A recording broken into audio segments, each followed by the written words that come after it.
Hindi paper लिखने का full format एक ही वीडियो में। चलिए देखते हैं कैसे लिखते हैं। सबसे पहले अगर आप चैनल में नए हो तो लाइक करें, सब्सक्राइब करें एंड बेल आइकन को प्रेस करें।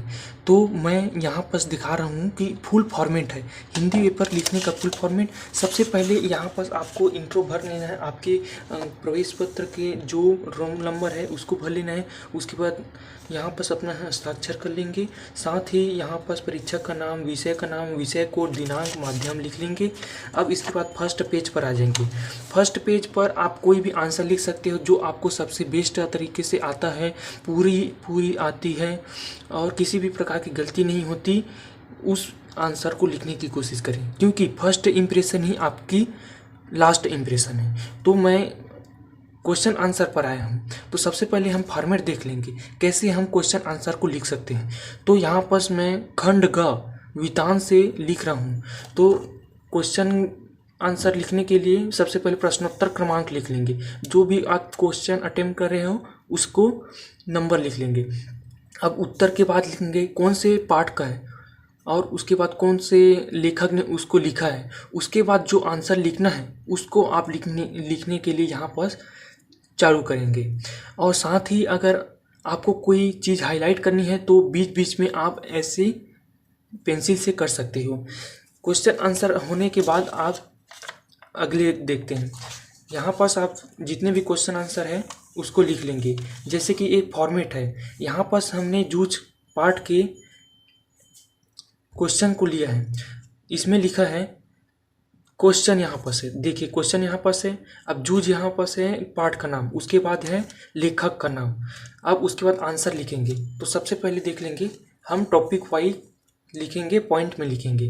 तो यहाँ पर पहला पॉइंट यहाँ है संघर्षशील, उसके बाद आंसर लिख देंगे। सेम टू सेम फॉर्मेट में लिखना है, किसी भी प्रकार की चेंजेस नहीं करना है। उसके बाद दूसरा पॉइंट लिखेंगे। अब यहाँ पर देखिए अधिकतर केस में हमारे पास यहाँ जगह नहीं रहता, तो हमें पेज बचाने के चक्कर में नहीं रहना है, हमें चेंज कर देना है पेज को। यहाँ पर तीसरा पॉइंट और चौथा पॉइंट। अब प्रश्नोत्तर के बाद हम देख रहे हैं खंड ग आरोह से प्रश्नोत्तर क्रमांक लिख लेंगे जो भी क्वेश्चन अटेंड कर रहे हैं।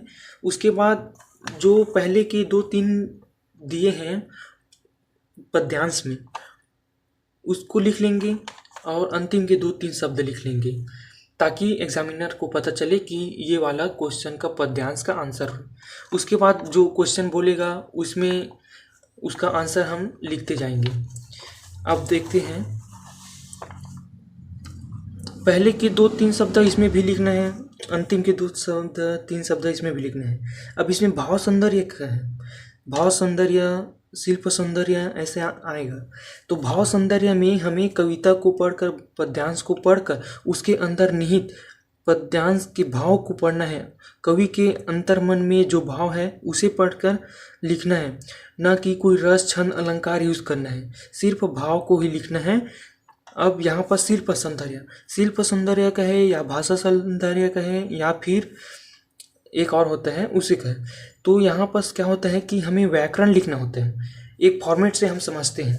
जैसे कि यहाँ पर मैं निकालता हूँ हमारे पहले चैप्टर का, ये देखिए आत्म परिचय है जो हमारा पहला चैप्टर है। आत्म परिचय नाम का है, कविता का भाव सौंदर्य पूछा है। तो पढ़कर एक बार मैं सुना देता हूँ। आत्म परिचय कविता के कवि हरिवंश राय बच्चन ने आत्मविश्वास और कर्मशीलता का भाव व्यक्त किया है। कवि के अनुसार मनुष्य की पहचान उसके नाम या वंश से नहीं बल्कि उसके कर्म और संघर्ष से होती है। कविता में झूठे अहंकार का विरोध तथा स्वाभिमान की भावना प्रकट होती है। यह कविता जीवन को सकारात्मक दृष्टि से देखने की प्रेरणा देती है। यहाँ पर आपने देखा कि सिर्फ भाव को ही लिखा है, किसी भी प्रकार की ग्रामर का उपयोग नहीं किया गया। अब भाषा सौंदर्य बोलेगा तो भाषा को लिखेंगे सहज, सरल, प्रभावपूर्ण है, ओज गुण है, शब्द चयन सटीक, भावानुकूल है, आत्मविश्वास, स्वर, प्रेरणादायक और प्रभावी ढंग से व्यक्त कर रहे हैं। अब यहाँ पर हम देख लेते हैं शिल्प सौंदर्य या काव्य सौंदर्य। सबसे ज़्यादा पूछे जाने वाले क्वेश्चन है भाव सौंदर्य पूछेगा या फिर शिल्प सौंदर्य या काव्य सौंदर्य। अब यहाँ पर हम देख लेते हैं फॉर्मेट है सिर्फ आत्म परिचय कविता का शिल्प सौंदर्य सरल और प्रभावशाली है। कविता मुक्तक छंद में रचित है जिसमें भाव की अभिव्यक्ति स्वाभाविक बन पड़ी है। कथन शैली सीधी आत्मक कथात्मक पूर्ण और प्रभुतात्मक है। कवि ने प्रतीकों और बिंबों का संतुलन प्रयोग किया है। यहाँ पर व्याकरण उपयोग में आने लगे। देखिए, शब्द योजन सटीक होने के कारण विचार स्पष्ट रूप से उभरते हैं। लय और प्रभाव के कारण कविता निरंतरता बनी है। अलंकारों का प्रयोग सहज रूप से किया है। शिल्प को सजावटी नहीं बल्कि भाव प्रधान बनाया जाता है। समग्र रूप से कविता का शिल्प भाव को सशक्त करने वाला है। यहाँ पास बहुत सी जगहों पर हमने व्याकरण को देखने को मिला है। इसका मतलब है कि आप शिल्प सौंदर्य और काव्य सौंदर्य में व्याकरण का उपयोग कर सकते हैं। अब यहाँ पास फॉर्मेट में आते हैं हम। इसके बाद हम देखते हैं क्या लिखा है। प्रश्नोत्तर क्रमांक है, पाठ का लिखा है, नाम लिख लेना। यहाँ पर ही वैसे ही कर लेना। अब आते हैं निबंध लेखन पर।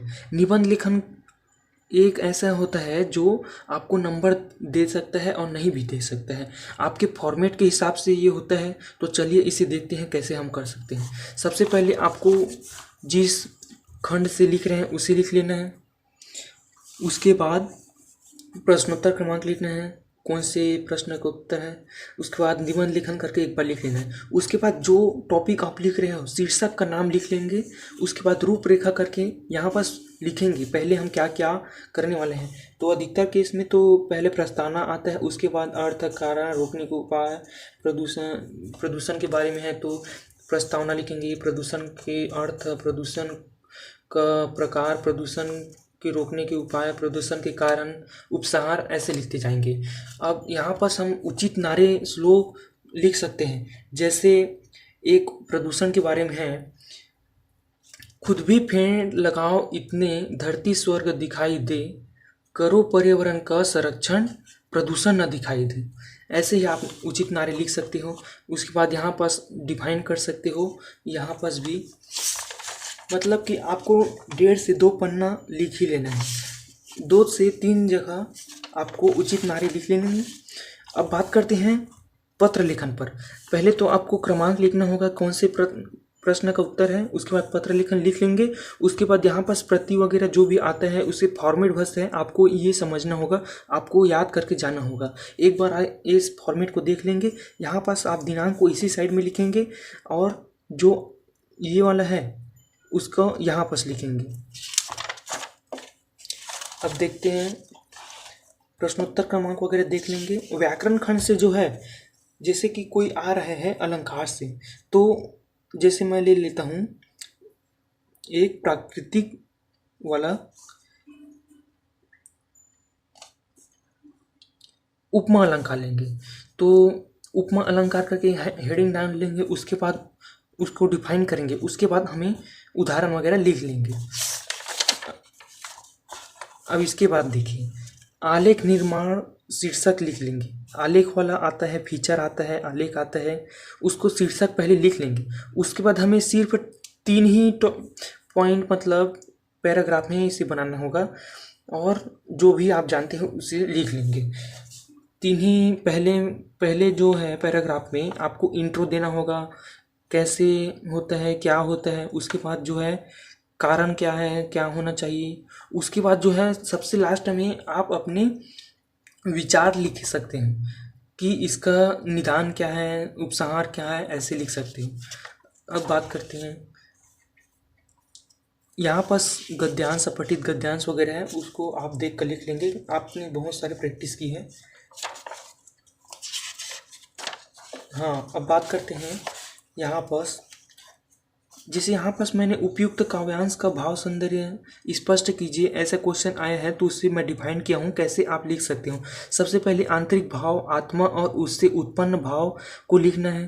क्या आप समझ कर लिखना है ना सभी चीज़ को, व्याकरण नहीं करनी है ना, इसमें मुख्य भाव हो, उसमें कविता का विचार पक्ष हो, दृष्टिकोण हो, विचार प्रस्तुतिकरण, छवि चित्रण, वहाँ किसके बारे में बात कर रही है उसे लिखना होता है भाव में। उसके बाद यहाँ काव्य या शिल्प सौंदर्य में क्या लिखना होता है, कवि और कविता का नाम लिखो लो। उसके बाद बाह्य सुंदरता शिल्पकारी करो, व्याकरण, बिंब, प्रतीक, चिन्ह, विधान, रस, छंद, अलंकार, लय, तुक, कल्पना, भाव, शैली, तुकातांत, शब्दावली, सार इत्यादि व्याकरण का उपयोग कर सकते हैं। भाषा सौंदर्य और भाव सौंदर्य आप देख कर लिख लेंगे अलंकार में। सबसे पहली बात, अब बहुत ही इम्पोर्टेंट बात, आपके नंबर कहाँ करते हैं। नंबर प्रस्तुतिकरण से मिलता है। अगर आपने किसी भी प्रकार की मिस्टेक की होगी तो आपके नंबर कटने की संभावना बढ़ जाएगी। अक्षर साफ सुथरा व स्वच्छ होने चाहिए, बिना किसी काट छाट के लिखना चाहिए। क्रमबद्धता जरूरी है। क्या है, कभी गद्य, अगर आप खंड अ से लिख रहे हो तो पूरे क्वेश्चन खंड अ से ही लिखा होना चाहिए, ना कि खंड ब से बीच में डाल दिया, ना कि खंड स में डाल दिया। दूसरे प्रश्नों को लिखते समय एक लाइन से 3x1 में लिखना चाहिए, मतलब कि थोड़ा बहुत गैप करके लिख लें, नहीं तो सभी क्वेश्चन एक जैसे लगेंगे। अब अनुच्छेद लेखन होता है, फीचर लेखन होता है। यहाँ पर एक फॉर्मेट बताऊँ फीचर का। प्रारूप लिख लेंगे, निबंध की तरह होता है। फीचर में हेडिंग नहीं होता है, इसमें हेडिंग नहीं लिखते हैं ना, प्रस्तावना, उपसंहार करके। अंत और शुरू को रोचक बनाना चाहिए। पैराग्राफ बदल बदल के लिखना चाहिए, कम से कम 5-7 लाइन में हर पैराग्राफ को बदल लेना चाहिए। केवल एक ही पेज में उपयोग होता है, केवल एक ही पेज में। फीचर तथ्यात्मक, सरल, रूपात्मक, आकर्षक, मन को छू लेने वाली होना चाहिए, सूचनात्मक होना चाहिए। सभी थीम इर्द गिर्द हो, सभी प्रासंगिक सूचनाओं, तथ्यों और विचार गूंथे हों। आप फीचर की शुरुआत भूतकाल से शुरू कर सकते हो, फिर वर्तमान, फिर भविष्य में क्या है, तथ्यों पर फोकस कर सकते हो। आलेख में क्या होता है, सामाजिक व सत्य तथ्य काम हो, मन से लिख सकते हो। फीचर आलेख लगभग समान होते हैं बैकग्राउंड के हिसाब से। अब यहाँ पर पत्र का फॉर्मेट देख लेते हैं। औपचारिक के लिए, अनौपचारिक के लिए थोड़ा बाद में देखेंगे। औपचारिक के लिए हमें क्या करना है, सरकारी ऑफिस वगैरह भेजते हैं उसे औपचारिक कहते हैं। यहाँ पर सेवा में पहले लिख लेंगे, सेवा में लिखेंगे या फिर प्रति लिखेंगे। उसके बाद ऊंचा पद का नाम लिखेंगे जिसको हम भेज रहे हैं। फिर संस्था का नाम लिखेंगे जहाँ पत्र भेजना है। शहर का नाम, विषय लिख लेंगे, संबोधन करेंगे कोई भी महोदय वगैरह। अब 2 पैराग्राफ में संदेश लिखना है। पहले तो है समस्या को लिखना, उसके बाद समाधान को लिखना, उसके बाद लिखेंगे धन्यवाद। धन्यवाद के बाद विनीत लिखेंगे, मकान नंबर, गली नंबर लिखेंगे, मोहल्ला, कॉलोनी, शहर का नाम या दिनांक। अब अनौपचारिक पत्र में आ जाते हैं। सबसे पहले प्रेषक पता लिखना है, जैसे यहाँ पर मैं फॉर्मेट लिया हूँ 420 गली नंबर 2, इंदिरा कॉलोनी, सूरत, भिलाई वगैरह, है ना। संबोधन लिख लेना है, पूज्य पिताजी, पूज्य भगवान और ऐसे। उसके बाद संदेश लिखना है आपको, वर्तमान स्थिति लिखना है, उसके बाद आशीर्वाद लिखना है। 2 ही फॉर्मेट में लिखना है, 2 ही पैराग्राफ में। अब प्राप्तकर्ता पता लिखेंगे, आपका नाम क्या है लिखेंगे, दिनांक लिखेंगे। सबसे अंत में आप निबंध भी लिख सकते हो। ये था आपका हिंदी का फुल फॉर्मेट लिखने का। तो वीडियो कैसे लगा एक बार कमेंट करके बताएं। अगर चैनल में नए हो तो लाइक करें, सब्सक्राइब करें, बेल आइकन को क्लिक करें। धन्यवाद।